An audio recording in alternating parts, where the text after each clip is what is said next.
Senhora Presidente, Senadora Ângela Portela, é um grande prazer poder conversar com Vossas Excelências, senadores e senadoras presentes, apresentando neste meu pronunciamento informações que considero muito importantes para o Brasil e para o momento que nos encontramos.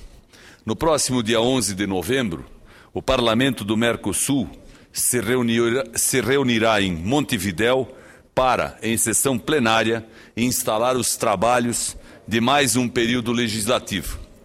Na qualidade de vice-presidente da representação brasileira no Parlamento do Mercosul, estarei presente, juntamente com outros colegas parlamentares que representam o nosso país no Parlasul. Essa sessão plenária está atraindo particular atenção, pois será a primeira desde a admissão da República Bolivariana da Venezuela como membro do Mercosul. Lamentavelmente, a Venezuela fará sua estreia no Parlasul, já devendo explicações, senador Mário Couto. Matéria da Folha de São Paulo, publicada antes de ontem, trouxe novamente à tona a inadmissível questão dos débitos venezuelanos junto aos exportadores brasileiros. É verdade, empresas brasileiras que foram estimuladas pelo governo federal a aumentar suas exportações para a Venezuela estão tendo dificuldades para receber o pagamento pelos produtos que fornecem. Os atrasos chegam a 4 meses, segundo apurou a reportagem da Folha de São Paulo. A culpa, senador Wellington Dias, ao contrário do que se pode pensar, não é das empresas importadoras venezuelanas. É o governo da Venezuela que impede o pagamento às empresas brasileiras, para conter a saída de dólares do país. As regras comerciais na Venezuela são diferentes daquelas empregadas no Brasil e na maior parte do mundo. Vou exemplificar. Quando uma empresa brasileira compra produtos importados, ela faz o pagamento em dólares diretamente ao fornecedor estrangeiro, ao fornecedor da mercadoria. Ou seja, a empresa brasileira usa o seu dinheiro, os seus reais, para comprar dólares oficialmente e paga diretamente ao seu fornecedor. Na Venezuela, não é assim. Quando uma empresa venezuelana compra produtos brasileiros, por exemplo, ela não pode fazer o pagamento em dólares diretamente ao fornecedor. Ela é obrigada a depositar o pagamento em bolívares no Banco Central Boliviano e em um órgão chamado CADIV, Comissão de Administração de Divisas. É esse órgão, senador Aloysio Nunes Ferreira, o CADIV, que repassa o pagamento em dólares para o fornecedor brasileiro. No entanto, para preservar as reservas cambiais venezuelanas, o CADIV segura por meses, por vários meses, o pagamento, trazendo graves prejuízos para as empresas exportadoras brasileiras. Aquelas que empregam gente brasileira, aquelas que fazem o nosso país crescer. Imaginem, Vossas Excelências, o impacto para o fluxo de caixa de uma empresa de levar até 4 meses para receber cada pagamento devido. Os calotes, e eu acho que é justo que se chame assim, do regime chavista não são novidade. Lá atrás, no dia 9 de dezembro de 2011, a revista Isto é Dinheiro trazia a seguinte manchete, abro aspas, o calote de Chaves, política de câmbio centralizada do governo da Venezuela, regula a liberação de dólares e deixa importadores sem divisas para pagar fornecedores brasileiros. Boticário, Dudalina, Alpargatas e Piccadilly são algumas das companhias que estão na fila para receber. Fecha aspas. Naquele momento, os atrasos estavam concentrados nos setores que a Venezuela considerava semi-prioritários, como confecções e calçados. O governo brasileiro, ideologicamente alinhado ao regime de Hugo Chávez, fechava os olhos para o problema. O Ministério do Desenvolvimento, Indústria e Comércio afirmou à revista, na época, desconhecer a questão. No ano seguinte, o problema se agravou. No dia 14 de dezembro de 2012, o jornal Brasil Econômico estampou a seguinte manchete, abro aspas novamente, exportadores não recebem por vendas à Venezuela, hífen, novo membro do Mercosul atrasa pagamento de empresas brasileiras, órgão que controla o câmbio veta as divisas, fecha aspas.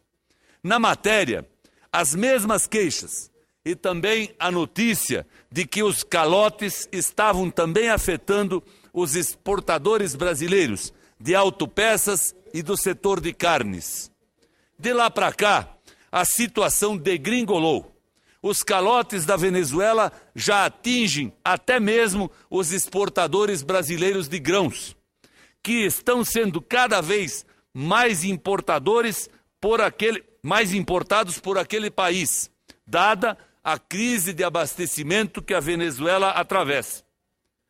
A grande novidade da recente matéria da Folha de São Paulo foi a informação de que o ministro Fernando Pimentel e o assessor Marco Aurélio Garcia estiveram na semana passada na Venezuela para tratar do assunto.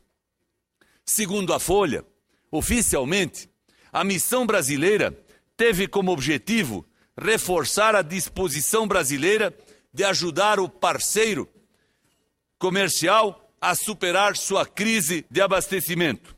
Mas os pagamentos atrasados foram um dos temas principais, senador Clésio Andrade. Hoje, o jornal Valor Econômico publicou uma matéria esclarecedora. O título, abro aspas, Brasil quer financiar exportação à Venezuela para driblar atrasos, fecho aspas. Segundo o jornal O Valor, apurou-se que o Ministério do Desenvolvimento da Indústria e Comércio do Brasil quer utilizar recursos do PROEX, o Programa de Financiamento às Exportações, para financiar as exportações brasileiras à Venezuela. Deve-se fazer uma observação. O PROEX existe para financiar exportações que ainda vão ser feitas e não pode ser utilizado para exportações já feitas, porque as já feitas estão incluídas num outro sistema, numa outra prática comercial.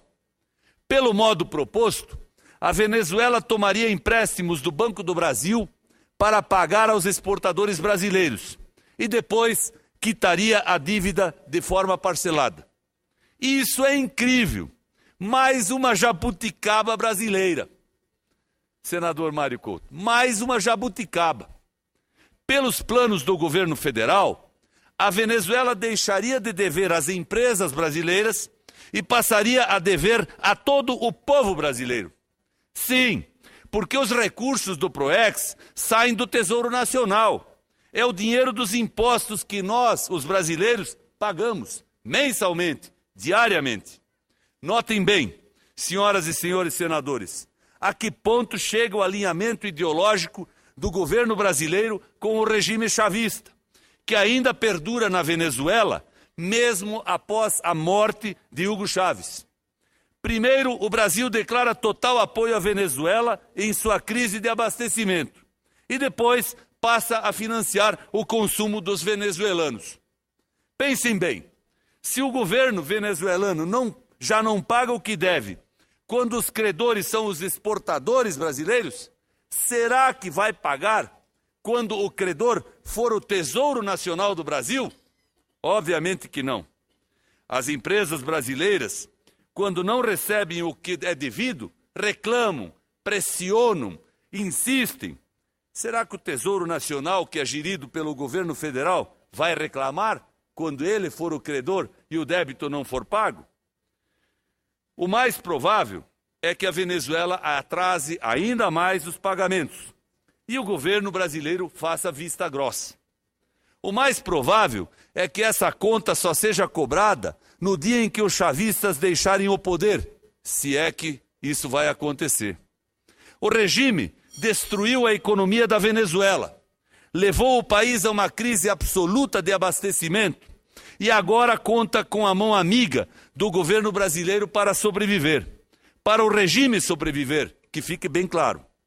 Não pensem, senhoras e senhores, que o Brasil estará ajudando o povo venezuelano ao pagar a conta pelo consumo deles. O Brasil estará, na verdade, prejudicando o povo venezuelano, pois estará ajudando a dar sobrevida a um regime que, para se manter no poder, posterga um inevitável ajuste em seu modelo econômico. Vamos acompanhar com muita atenção o desenrolar dessa ideia do governo brasileiro de financiar o calote da Venezuela. Certamente isso resolveria o problema dos exportadores brasileiros, mas criaria novos problemas para o Brasil. Nós já tomamos um calote da Venezuela.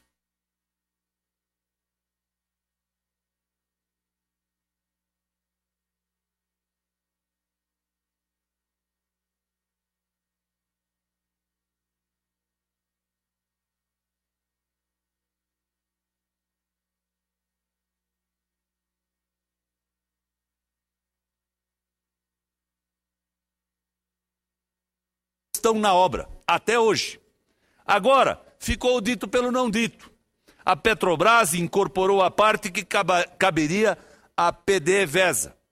E ficamos com um mico, pois a refinaria foi construída para o petróleo pesado venezuelano e não para o petróleo leve extraído no Brasil.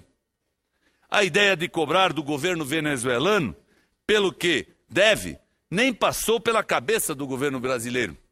E agora o governo brasileiro quer criar uma nova dívida da Venezuela para com o Brasil.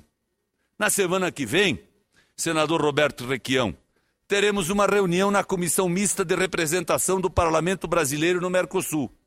Eu irei apresentar um requerimento para a convocação do ministro Pimentel para que ele relate os resultados de sua recente missão oficial à Venezuela e esclareça seus planos de usar recursos do PROEX, do Tesouro Nacional, para pagar essa pendência venezuelana com as empresas brasileiras.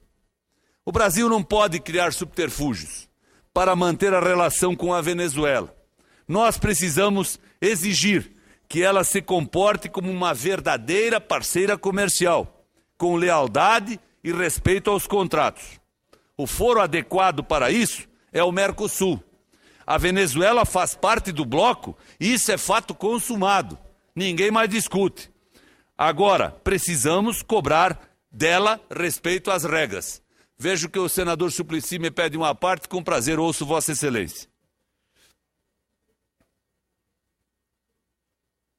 Prezado senador Paulo Bauer, avalio que a oportunidade da reunião dos parlamentares do Mercosul, programada, conforme Vossa Excelência mencionou, para os dias 11 e 12 em Montevidéu, é uma oportunidade até para que os representantes do Brasil, da Venezuela e outros países possam dialogar a respeito da problemática que Vossa Excelência aqui coloca.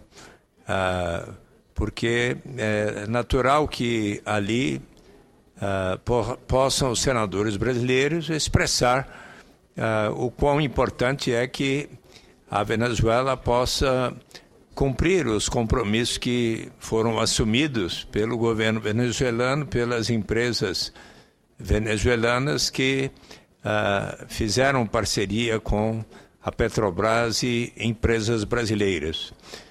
E então acho que eu quero dizer que inclusive estou programado, fui convidado como um dos representantes do Senado no dia 11, deverei estar lá, e acho que é importante esse tema, sim.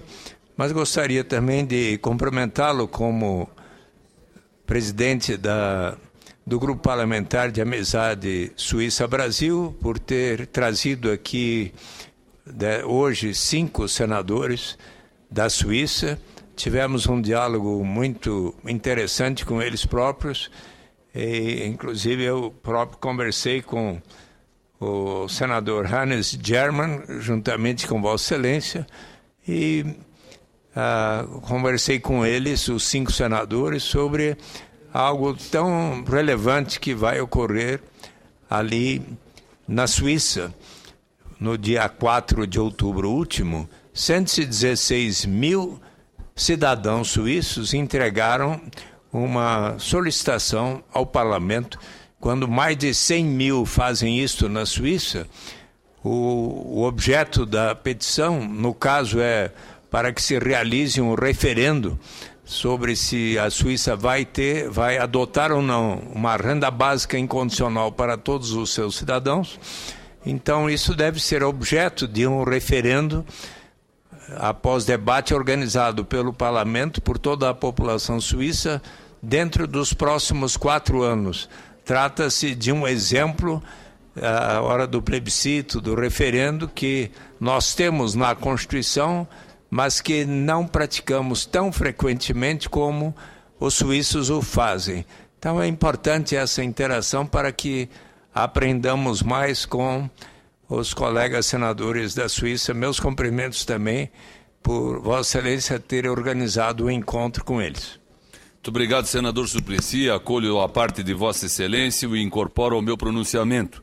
E concluo dizendo que esperamos, sem dúvida nenhuma, que no dia 11 e 12, lá em Montevidéu, possamos discutir com os novos integrantes do Parlasul, que representam a Venezuela, de que forma é possível não apenas liquidar a pendência existente, mas também estabelecer mecanismos de avanço nas negociações, no comércio bilateral entre o Brasil e a Venezuela. Afinal, não há nenhum preconceito em vender a Venezuela, não há nenhum preconceito em financiar vendas a outros países, absolutamente. O Brasil tem mecanismos para isso e os pratica em larga escala há muito tempo e não precisa e nem vai ser diferente em relação à Venezuela. Porém, o que nós não podemos concordar é que o negócio seja feito de uma forma e por uma regra e depois o pagamento seja feito por outra forma e por outra regra.